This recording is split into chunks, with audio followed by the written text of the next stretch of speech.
3:50, or yeah, or we will do it together in the end of second session. I will give enough time for all of you to interact. And the slides will be shared by Dr. Nanjan Swami with all of you at the end of the session. Okay. Yeah. So I am going to talk on idea of what is good reading, what is good writing, and good understanding. And unfortunately, let me tell you, the worst way to do it is online. These are topics which should be directly done face to face, interactive, in an immersed environment rather than online. But the procedure and other things today stands that we do it online. Let us try our best to make it as effective as possible. And with your cooperation, it definitely will be reasonably effective. The effectiveness will increase if we richly interact, with questions and discussion and debate. Okay.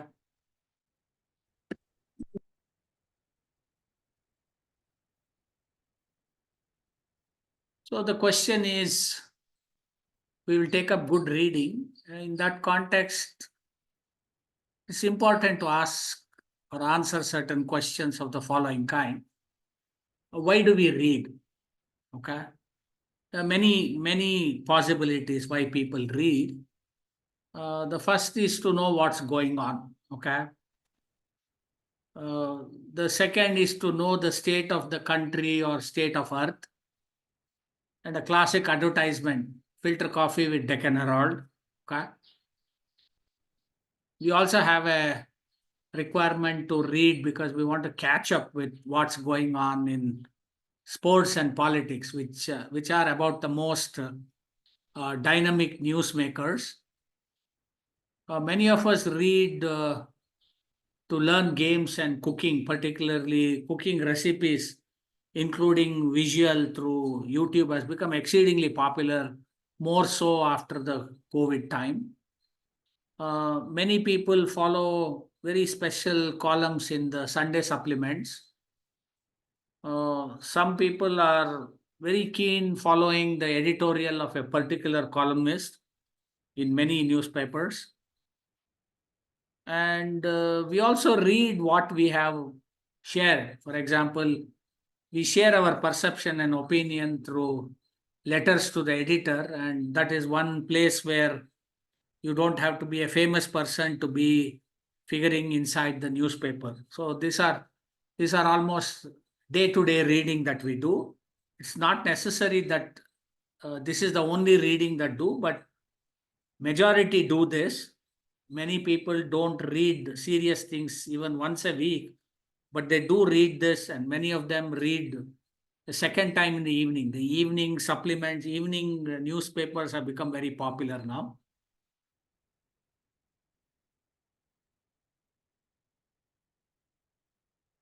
We also read textbooks as teachers, okay? Even though unfortunately notes dominate, it's very essential to understand that textbooks are indeed the brick and mortar of teaching and learning. So we as researchers also read textbooks, and many times students read textbooks for examination, particularly for certain portions which are not covered or not covered well, or they have missed whatever. What is also interesting is we also read other books, not necessarily books only related to our interest or our profession or this thing. And we also read others' books. For example, in a typical course, we may have suggested more than one book, and there may be a teacher's favorite book which he or she follows through the course, but there are other books and books written by others also, not necessarily our favorite author or our prescribed author. And this is done to enhance our understanding or better our learning. You must realize writing is almost a personal viewpoint. So even technical and subject matter writing, the writer or author or even the professor, whomsoever you call, does write based on his or her understanding, his or her training, his or her exposure. So it's always good to read other books and others' books, which makes our learning better. Okay. It is not necessary that the book prescribed for our course is the best book that we may like. It's very frequent. I always shuffle books, and invariably, many times you learn very well by a book which is not prescribed. And today, unfortunately, books are prescribed for wrong reasons. Okay.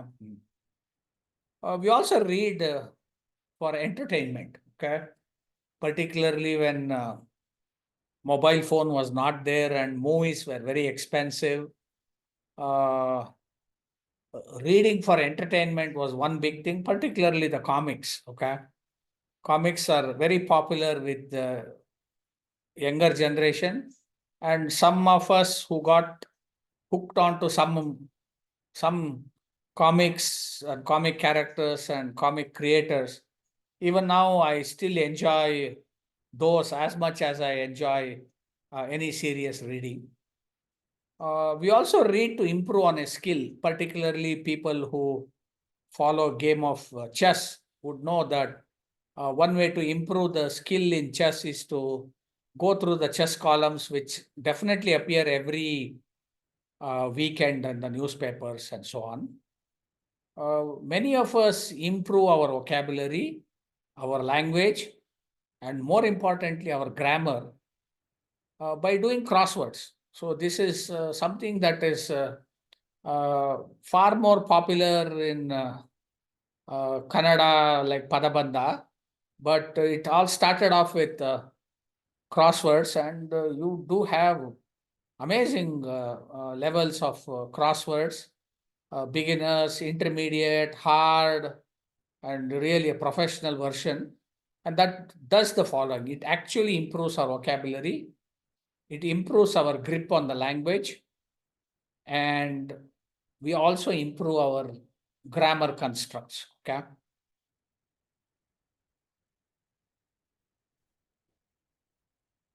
What else do we read? We read short stories, classics, and our favorite authors. Many of us slowly develop an inclination for one or two types of authors, and we buy everything that they write, we read everything that they publish. Not necessarily all of them are consistently good, but we make sure that we read more in a sense of completeness. And we also tend to uh, paraphrase and express very similar of in the language that our favorite authors do. That's one reason why we tend to get hooked on to few, special authors or favorite authors.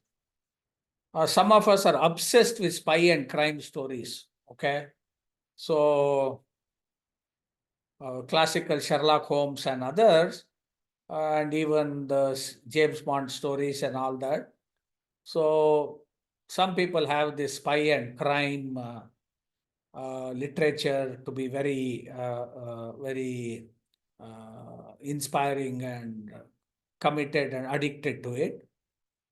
Uh, very few of us read poetry or even enjoy poetry. It's something very interesting and useful, but at the same time, uh, reading poetry and enjoying poetry more than reading, enjoying it is very special, and it has a very different training and bent of mind to do. Not everybody who reads well uh, reads poetry frequently, much less those who enjoy reading.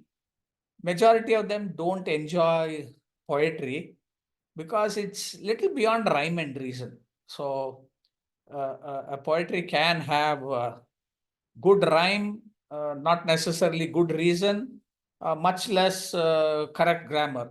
So in fact, many poetic constructs actually defy grammar rules, and that's one reason why they appear very beautiful. Okay, it's almost like a child trying to express its views or observations. But it definitely requires a special mind to enjoy poetry. Okay.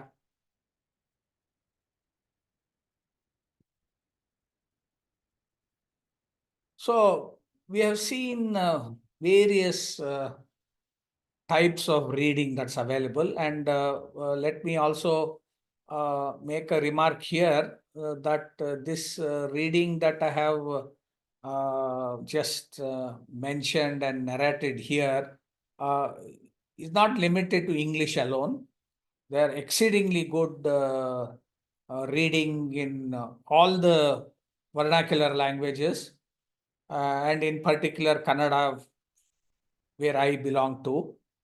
Uh, so even in Hindi and Tamil and such wonderful pieces of work have come.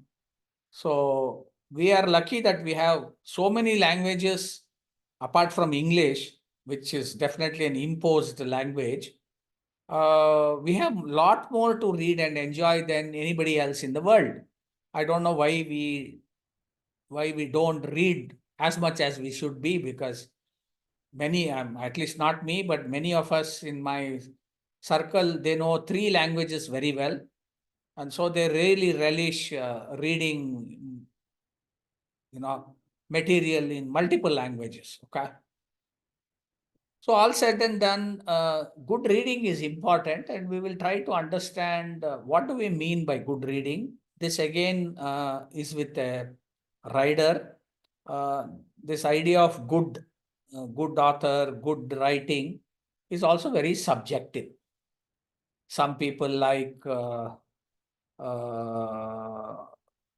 writer X. His best friend may like writer Y, and he or she may not like writer X. All this has happened. So it's a little bit of subjective nature, but nevertheless, uh, what is good is well understood. Yeah. More than just the content, it's very important to understand that we need to read well, or what we mean by good reading.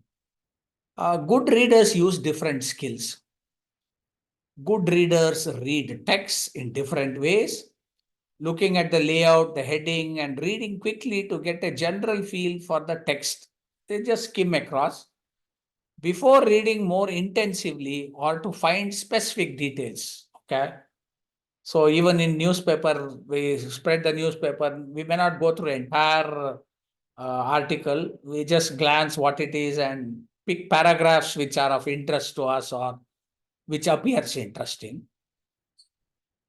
Good readers guess the meaning of the words they don't know. So as we do the reading, we come across words which are not necessarily frequently used or within our vocabulary, but by knowing the context of the sentence or the construct, we good readers try and make an attempt to guess what the meaning of that word could be. And so it means the following: if you are a good reader, you always have a dictionary by your side. Okay, don't miss that. Okay. A good reader is often able to guess the meaning of an unknown word. Learners who know to look for clues in the text are more able to work out the meaning of a new word and continue reading independently. For example, you can teach them how to look at the surrounding text, the word's position in the sentence, what type of word it is, and how prefixes and suffixes are used. These give an indication of the type of the approximate meaning to a word which you may not have come across, but that seems to fit into the body of the matter you're reading. Given that, it will be interesting to check whether what you felt is actually the truth by just referring to a dictionary. Okay.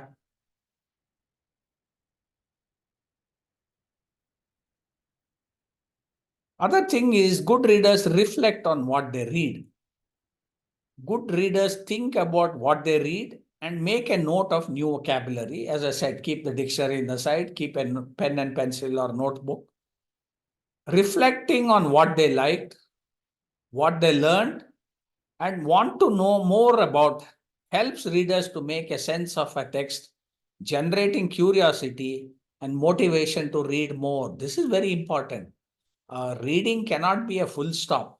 Good readers generally, it's like eating a good dish.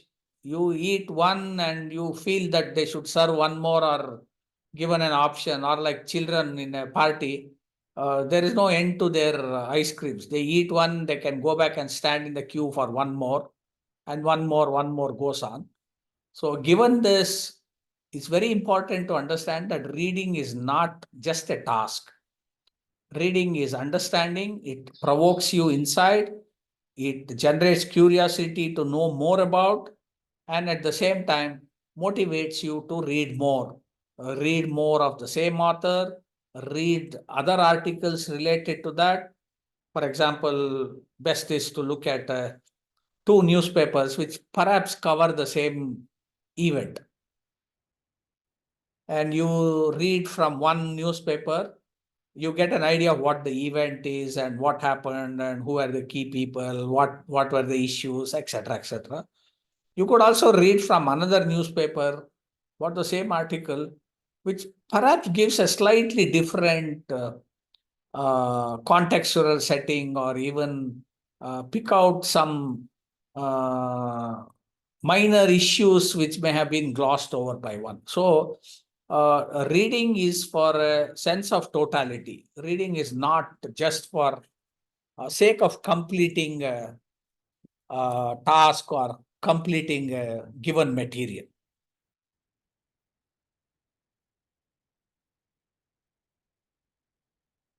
So this question is, then how do we characterize, or how do we understand who is a good reader? So it's an interesting one here. A good reader is one who understands the writer's intent. So this is very important.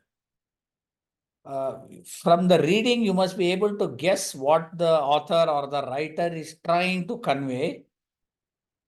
I'll come to the counterpart of this when it is writing. A good writer is one who conveys his intent to the audience very well. You cannot play hide and seek and distort your intent or miss the writer's intent. Okay. Please mute. Please mute. There's a lot of back channel talking.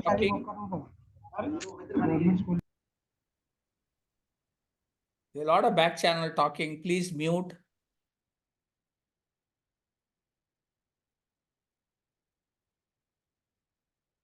Mahesh Shetty, please mute.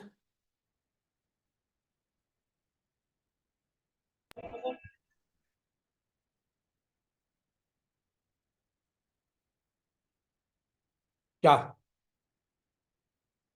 A good reader is one who understands the writer's intent, gains maximum knowledge from the text, and retains it in memory. It's also important that reading is not just to skim through, it is also to internalize, if not the whole paragraph, at least the gist of it, the crux of the matter should be internalized.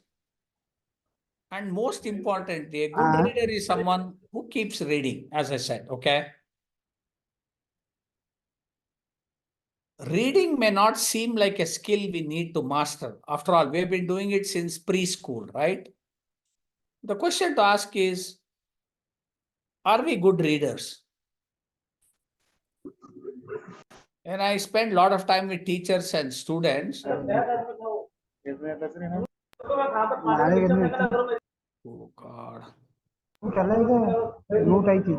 Please mute. Please mute. Effective reading is a problem for most of us. You see it with all our co-faculty and more so young research scholars. I mean, they read 10 or 20 articles, 4 or 5 books, but let me tell you, it's actually waste. Meaning, they have read all those articles and books just more with a sense of anxiety and to tell back that they have seen all this or read all this. Effective reading is not that. Effective reading means you read as little as it is needed, but as complete as it is possible. In fact, in my PhD thesis, I had 150 references. I wanted to collect. Those days, there was no Xerox machine. They were just getting introduced. Internet was not even there. We didn't even have mobile phones. Forget WhatsApp or anything. No PDF files, nothing. So it was necessary for us to list down all the important references in our work. So it came to about 150 or 157 references. But let me tell you honestly, I didn't use more than 4 or 5 of them for my thesis work. So 4 or 5 of those references more or less completed 80% of my thesis. And this is really what it is. We may read 100 books, but most of what we talk and what we understand may have come from 1 or 2. And those 1 or 2, either they are very impressive books or more likely we have read it in a very effective manner. So when you say effective reading, it is related to the last portion, which is good understanding. Effective reading is to read it in a manner where you capture the writer's intent, the subject matter, the depth, the subtlety, and possible directions to move forward. At a secondary level, it also enhances your vocabulary, it enhances your scholarship, it enhances the construction of sentences, it also enhances your speech. Okay, so skimming past a magazine is easy, but can you remember the exact headline of the article you are reading? This is interesting. A survey in the United States found that 38% of independent readers are better achievers due to their high skill set.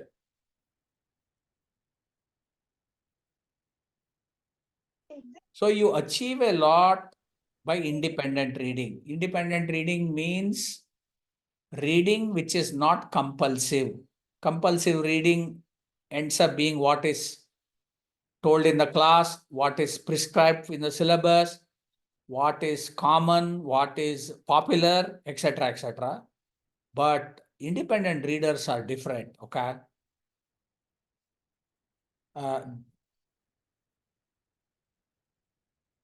It's not how many papers people published or whatever it is, or how many books people published. It's how many readers have taken to it, and how do the readers feel about what you have read. Let me also tell you, a lot of books are being published today because books are very easy to publish these days. Earlier, you had to have a printing press, somebody had to do the typesetting.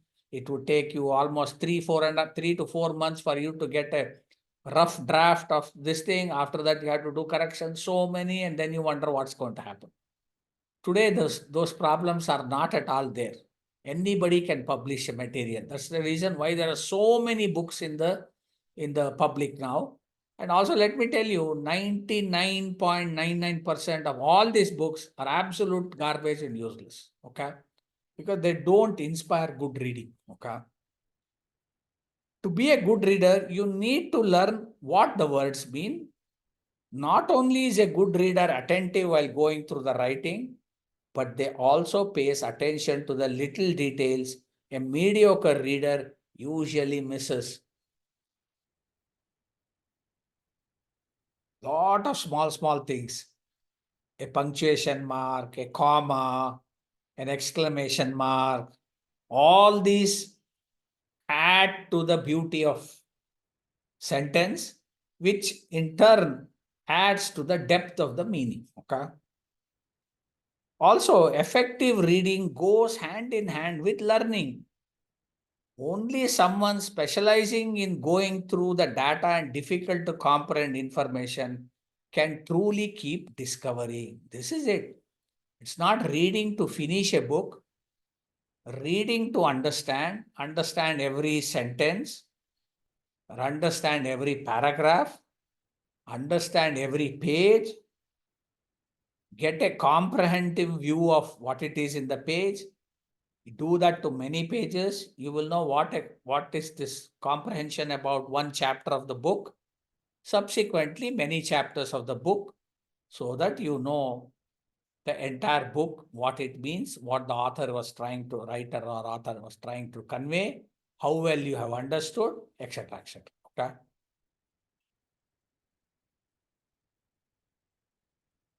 So let's look at characteristics of a good reader. What are the qualities of a good reader?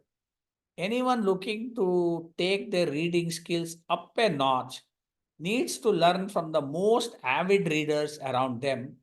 But how will you know who is a good reader? This is another problem, because there are multiple avenues and options and styles for entertainment through reading. Today, a lot of people who read a lot around us, but not necessarily all or even few of them are good readers. Good readers are like very few. It's not like our Indian cricket team. Okay, they appear very good, but we know what happens. Okay, so some of the most common qualities you find among an excellent reader are reflects on the text. A promising reader does not read but also understands the meaning, the intent, the message behind the sentence. He interprets the words, spends some time understanding their meaning, and is always eager to learn more. So, when you read a paragraph, don't continue immediately.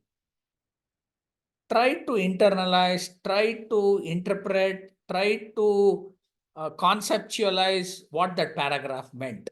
Okay. So, which means what you read in future, there is a strong foundation for you internally, so that when you read further, you are able to better grasp this. Okay.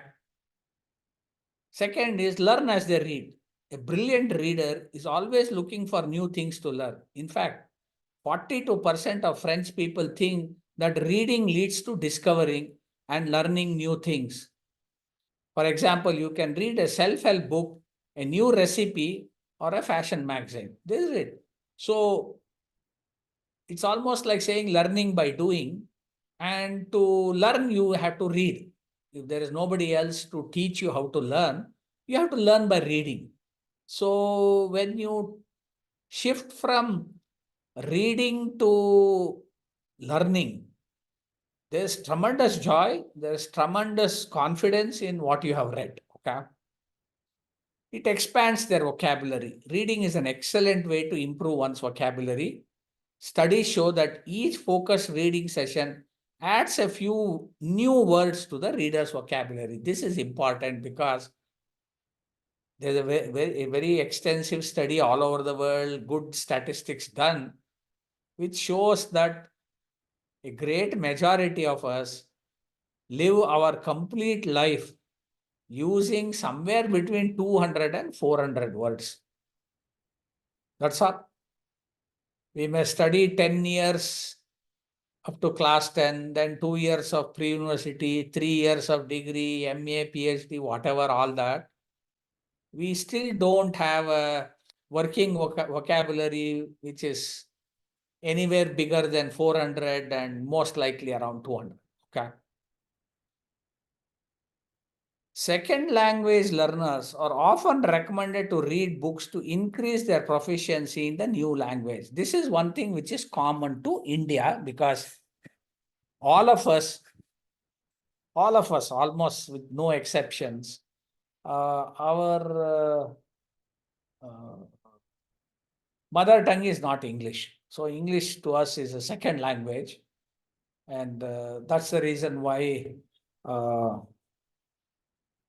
at least people applying abroad and all that, English language test scores are important. And in all the application forms, they say, if your mother tongue is not English, please indicate how many years of English education you have had, that is English medium, etc., all that. Okay. In fact, it's both a handicap and opportunity. It just depends how you take a look at that. Okay. Sharpens the brain. Reading, when done right, can be effective exercise for your brain muscle. You can guess the meaning of new words using the reference to context. Alternatively, reading a book and recalling their lines after some time can be a fun memory game. This children do, we do, particularly catch sentences and catch phrases. When reading something new, your brain creates new neurons and strengthens the old one. It boosts your memory and concentration span. Thus, reading is beneficial to brain function. This is one reason why there is more and more brain related diseases in modern life now. That is because we have very little exercise to our brains. We watch TV. What is TV? We don't do anything. TV puts up all the entertainment as images to us. We play games. What games? Video games and other games on the internet. So I am not at all surprised that there is so poor social and cognitive skills in youngsters now, because they don't play outside. They don't play with hands and legs. There is no body, mind, eye, ear coordination. And they don't even communicate. Many of these games are games for the lonely. One person can play those games. That's the kind of games which are becoming very popular. Everybody holds a mobile phone or something and they're busy playing. So this uh, human connect, which is a synonym to communication, is slowly losing out. We find it. We find it in students and young teachers now. They write 2-page long email, but when you meet them face to face, they are unable to talk for more than 1 minute, or they'll take some excuse and run away or stop talking. Okay. So this is something that is very disturbing. It's also non-evolutionary. Okay.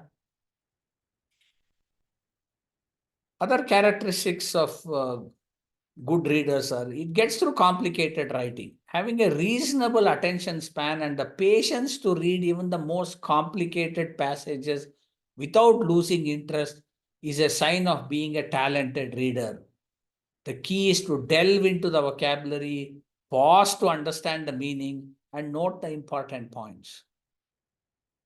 Do you face difficulty reading a scientific paper? Learn the right technique for reading complex texts here. Okay. Scientific writing is far more difficult to understand. And many times social science articles are difficult to understand because the context is very different. Somebody has published some work in Africa. It's interesting, but you find it very difficult to relate to what they say, however impressive the writing may be, because what you see around you is quite different from what they are trying to convey, even though that's extremely meaningful. Okay. Reading and understanding simultaneously shouldn't make a reader slow. Someone good at reading can go through tons of writing quickly. So this idea of reading fast and understand. Generally, reading fast, you end up losing the meaning and you just skim through, you get a very superficial view of it. But reading quickly and understanding is a very good sign of a good reader. Speed reading is the need of the hour. Whether you are a student trying to finish a book in a day or or stay at the home, mom jotting down a recipe from a YouTube channel, reading fast and still grasping the concept is crucial everywhere. Particularly, you see this in high-level interviews, particularly in high-level jobs or even interviews at IIMs and others. They give you a passage to quickly read and give 5 bullet points which captures that or relates to that, which it's so quick reading is part of the selection process these days. Quick reading and understanding. Okay. There are workshops for speed reading. Let's not worry about. We are more worried about good reading. It puts different skills in reading. There are few techniques for reading swiftly and fruitfully. For instance, if you are reading a book, go through the table of contents first. It will give you an idea what to expect. Also, instead of turning the pages randomly, you will know what section of the book will provide the insight. And for a blog spot, read through the introduction and header, so on and so forth. For example, whenever I take a book, I read the preface of the book first. The preface tells the author why he or she has written that book and in what style, what kind of readers the writer has in mind, what kind of background the writer had, and what kind of background the writer expects. So whenever there is this clarity, things happen very well. I have my own personal experience. While doing PhD for almost 4.5 years, I was struggling hard, trying to put many things in place. Somehow had not got the grip of it.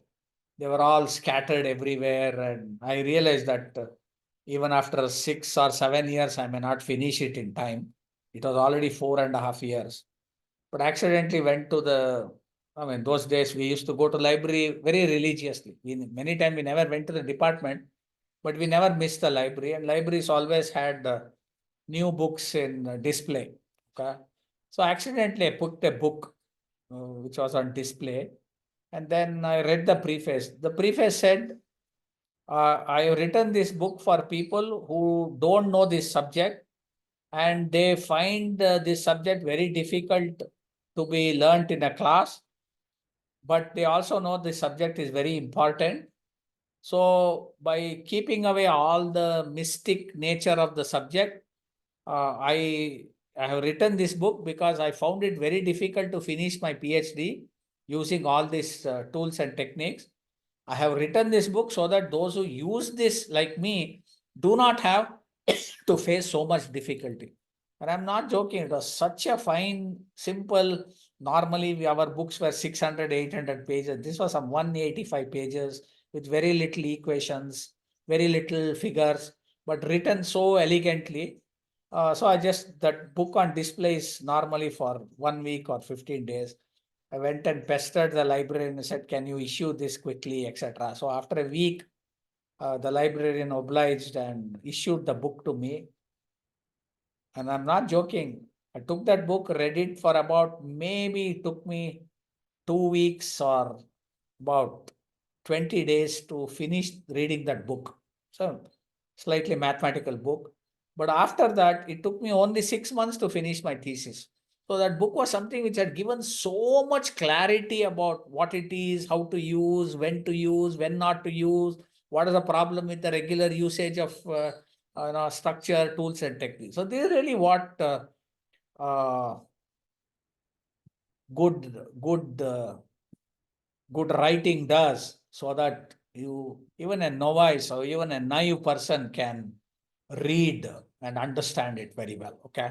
So I'm sure many of you have had such experiences. I'll come to that little later. Okay. Other characteristics of good reader, they take notes. Taking notes is a tried and a tested technique for deeper understanding. Studies prove that taking notes boosts your ability to process the information what you're reading. Okay. whether you are scribbling down the main points of a scientific journal or writing your favorite pieces from a novel. Okay. Visualize the text. Another technique is to visualize the words. Read the sentences and paint a picture of what the author is trying to say. For example, in one of the poetry constructs, he says,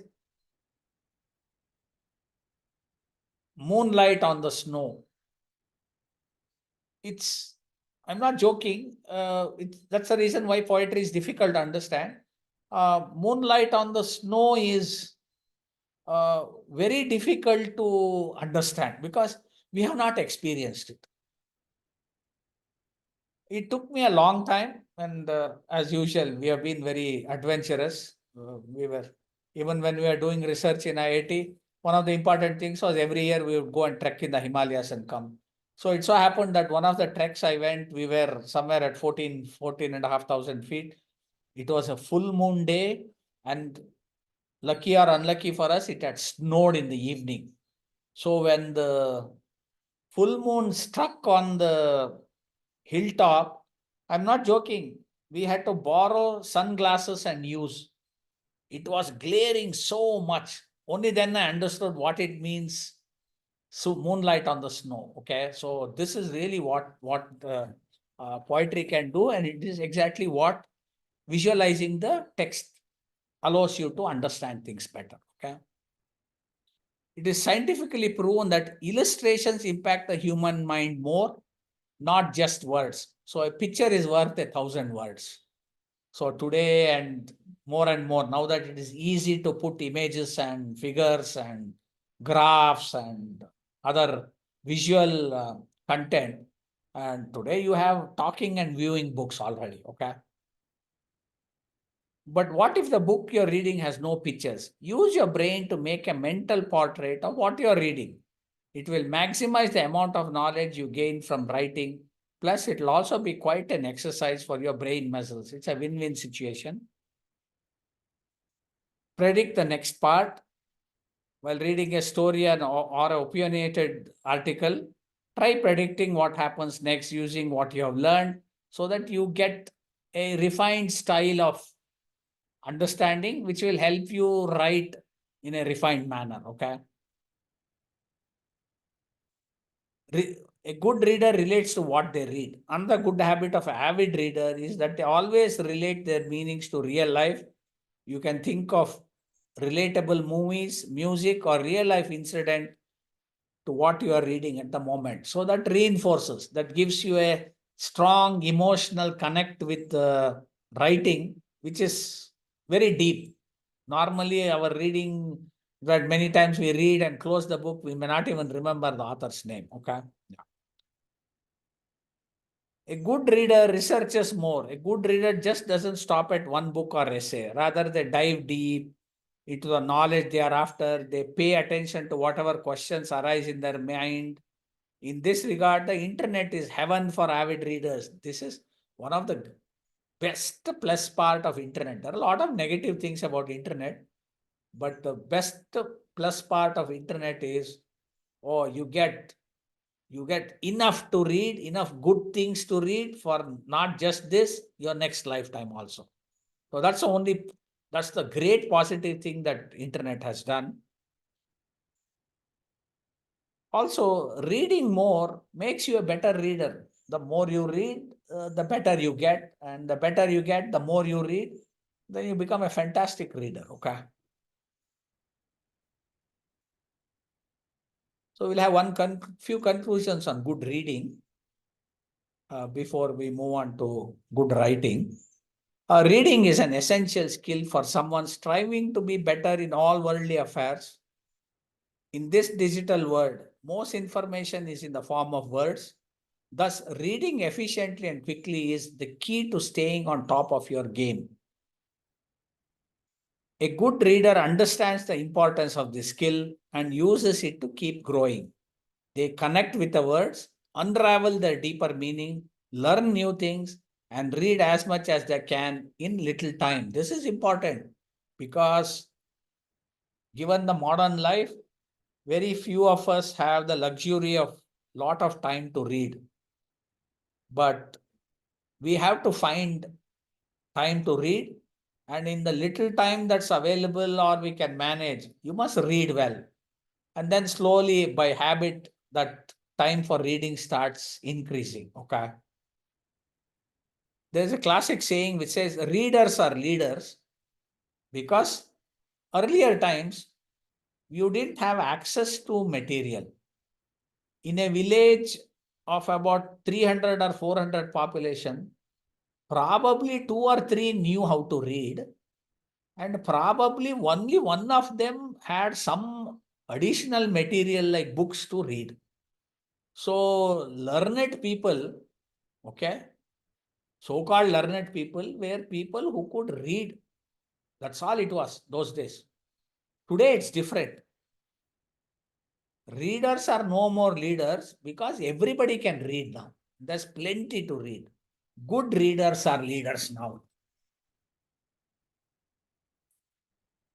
And you'll be surprised with all the busy schedule and other things people have. Even though I have a different political opinion, one of the best speakers, one of the best readers, and one of the best writers in the country is actually Shashi Tharoor.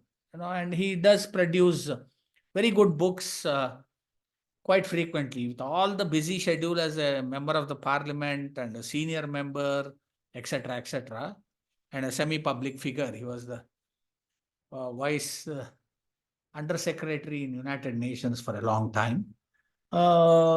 He still finds time to read, write, and he does produce excellent material. So, only way to be a good leader now and in future, including when I say good leader, good teacher, is to be a good reader. Okay, just reading alone will not help. There are too many people read now. Okay, so the summary of good reading. Who is a good reader? An excellent reader is a combination of lot of distinct traits: speed, comprehension, depth of understanding. A good reader can understand a writing and recognize what the author is attempting to convey. What's more, such individuals can take in as much information as they can learn and develop. A good reader comprehends the author's goals, derives as much information as possible from the text, and can remember what they have read. And finally, the most important quality of a good reader is they never stop reading. Reading may not seem like a talent we need to perfect. After all, we started it while we were in preschool and continued. But would you consider yourself a good reader? Okay. Reading comprehension is difficulty for majority. We read, but comprehending is much more challenging. It is simple to skim through an entire magazine, but can you recall the article's precise title? Then again in US, as I said, learning the meanings of the word is necessary to improve one reading skill. A competent reader, alert when going through the literature. More importantly, readers pay attention to the minor nuances that a mediocre reader typically overlooks. Reading well is also an important component of the educational process. To constantly discover new things as a reader, you must sort out large amount of data and information. So, what do the final good readers do? What makes a good reader? Consider the text, consider the content of the text, learns while reading, boosts the vocabulary, sharpens their intellect, makes it through complex texts. There are many books which are extremely complex texts, okay? Reads quickly, puts diverse reading abilities to use, keeps track of things, makes the text come to life in the mind's eye, in their mind's eye. Very important. How I perceive it in my mind, what the author is telling or the writer is conveying.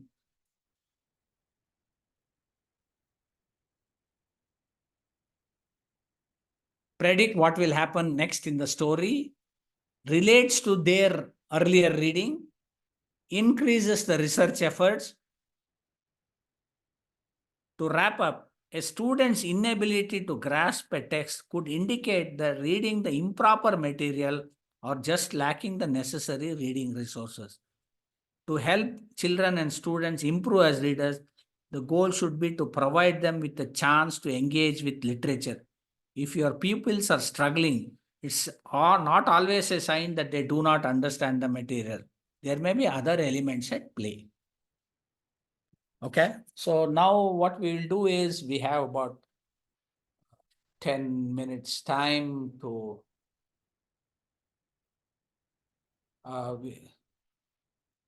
we could have questions from you. We could interact. We have about 10 minutes time before this session closes. The next session will be on good writing and then understanding. Yeah, any questions, any comments, anything you can share about your reading, what you think was good reading or what you thought was good reading, but it didn't turn out well and you did something else. So it will be useful to share your experience. Kindly unmute and talk, or if you want to ask questions, kindly unmute and ask. Hello, sir. Nowadays, because a lot of distractions like mobile phone and internet and all, the reading habits is decline. So, could you suggest how can we inculcate reading habits among students nowadays? You have to tell me where you are working, at what level you are working, so that I know Actually, what kind. I'm a librarian working in Ullalli Government First Grade College. Okay. Ile Nanjangud hatra. Yes, sir, Nanjangud. Before that, I worked in Chamarajanagar, sir. Gottaito. Is it Kannada medium or English medium? Actually, in Kannada.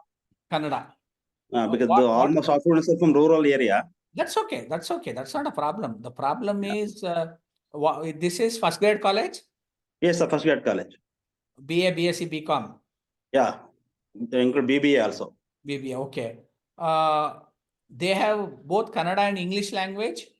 Both, sir. BCom and BBA, they're teaching in English only. But they used to prefer write in Kannada. That's okay. That's okay. Nothing wrong. Can you, I mean, do you have provision to bring some books on your own? I mean, you can buy a few books to the library, which is not necessarily prescribed. Yes, sir. We have purchased so many language books also, and some this one novels and all. We have so many books. Okay. Along with textbooks also, but okay. used to. Can you talk to your English and Kannada teachers? Yeah. And ask them to make students at least read a chapter or a paragraph of good Kannada and English writers, simple English writers like R.K. Narayan. Right, sir. Is easy. High school makkalu R.K. Narayan follow madabodu. And some good Kannada books which are exciting. For example, books by Purnachandra Tejasvi is very exciting for children. Yeah. Small books, yeah. ಆ ಥರದ ಒಂದು half a dozen books ಇಟ್ಬಿಟ್ಟು can you involve the college Kannada and English teachers so that they give some importance to reading through this? What is happening is everybody is working for reward, so there must be some reward for reading, otherwise nobody will read. Either people will read because it is compulsory, or people will read if there is some reward. So there must be some reward mechanism. Some student read the complete book, he or she came and explained to the class. So it will be about 3 to 4 hours outside the regular syllabus. But if the teachers can do this, reading habit will increase. That's the only way today. Actually, regularly we used to conduct book exhibitions to bring awareness about what all the books are available in the library. No, you must see, as a librarian, you are an outsider. Yeah. The people fear the teacher, fear or respect, whatever you call it. So you must involve the teacher. Sure. Teacher, if they can motivate students to read, they will finally become students like me. In fact, in my PhD thesis, the first acknowledgement is to the library. I said to IIT Bombay Library, one of the best libraries in the country, because of whom I did my PhD and I enjoyed it. Next acknowledgement was my guide. So till they start loving the library, you have to work through the teachers. Then you can work independently. So try to think of this. You can have a small contest and saying these 10 books, let children from first year, second year, third year read occasionally. And after 2 months, you can have one day where they all come and share. Somebody can give a first prize, second prize.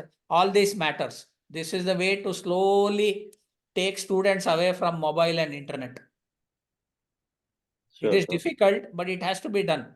If you just sit in the library and expect people to come and read, it will not happen. Idu library hours idya college timetable alli? As a weekly 1 or 2 hours is there, but library kept open from 10 to 5. Open access. No, keep on motivating students, but participation is very less, sir. Initially, for example, in the school, Kannada medium school that I send my son, there are 2 weekly library hours reserved. So they go and sit in the library and they are made to read something which is not in the syllabus. So this is the way to slowly motivate. Tumba kashta. It's a very challenging thing today because younger generation has lot of diversion. Yeah. Thank you. Any other even question? When we give some of the assignments like that, so they will search in their gadgets and they will write, sir. Even they are not visiting the library. So even though it's open and then very good books are available, so whatever the questions, even if we tell them, just they will query through these gadgets and they will write. Yeah, what you are saying is true because now gadget gives answers. And I had a bad experience. We have a friend in remote village near Ujre. He said he has stopped giving assignments because even in remote villages, children use ChatGPT and produce the answers.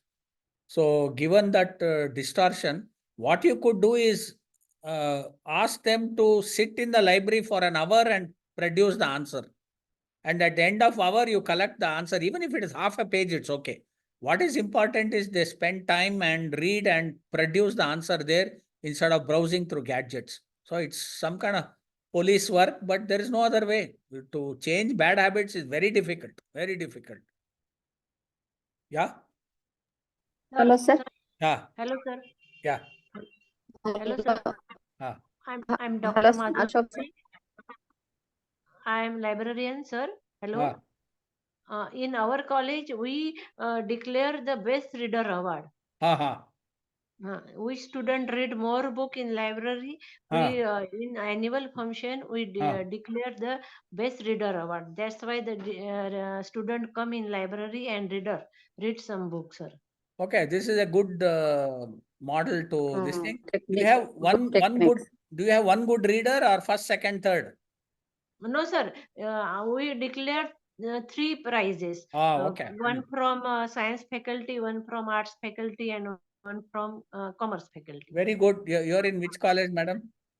I am in Sri Shivaji Arts, Commerce and Science College, Maharashtra. Oh, Maharashtra. Where in Maharashtra? In Akola district. Akola. Okay. Yeah. It's a very good practice. I definitely appreciate that. In fact, you could do even better. You could have 3 best readers for every class, meaning first year, second year, third year, Yes, sir. degree classes, so that people find that there is more opportunity and they will participate more. A very good model. Maybe some of you can copy this. It's a very good model that you have done. Yes, sir. Thank you, sir. Hello, sir. Yes. Hello, Ashok, sir. Yeah, please. Hello, sir. Sir, I am Ashok, sir. I teach language English to the students. I teach at Mandwali, sir, Mandya district. Students, they are unable to read English, sir. So for such kind of students, I should teach drama, poem, and novel and essays. I am sometimes I am in a dilemma. Either should I concentrate on making the students to how to read and what are all the techniques to improve their reading, or should I complete my syllabus? It has become a problem. I think not only to me, majority of the English lecturers who are teaching in rural areas. I don't know what should I do, sir, because I have been teaching for the past 15 years. But I have not been satisfied regarding my teaching to the students because I may complete my syllabus. I fully But I could not make, I have not paid a proper way for them to improve their reading skill. I fully understand and appreciate your situation, because this is a problem across India. You have students coming from rural area with Kannada medium. Similarly, in Maharashtra, Tamil Nadu, everywhere, they all come from rural area in vernacular. So how to induce better reading in English and all that? Of course, there is always a conflict between what you have to teach and finish the syllabus and what is actually prescribed. But will they not like some, at least one or two paragraphs from R.K. Narayan's book and all that, Malgudi days, and so that they can actually relate to their surrounding well? Okay, so you could try something like that. I'm not saying it works everywhere, but there's the only way to induce people to read. See, one reason they don't read is they don't find that meaningful, in the sense what they read doesn't relate to their home, their village, their environment and other things. I wish there were textbooks which actually captured the local relevance and they can easily relate. So just try this. You can only do few experiments, and one or two definitely will give you answers. So please try that. And once they start reading on their own what they like, they will definitely read what is necessary. For example, what is prescribed. And can you make small groups and give group task, one paragraph from some page to 150 or something, and another group some paragraph from page 110, all that, and make them discuss.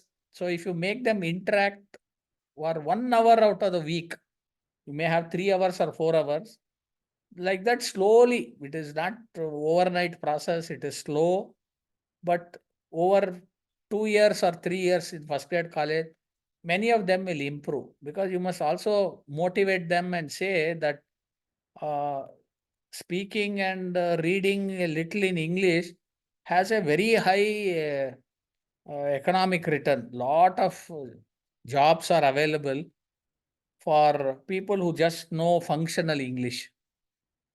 And Oxford University Press has very good publication called Errors of Indian English and all that, grade 1, grade 2, grade 3. There are good workbooks free of cost online from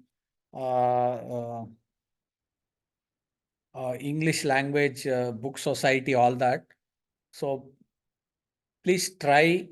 I will be very glad to receive feedback from you, but only way is to do few experiments. Anybody else has any related experience can share.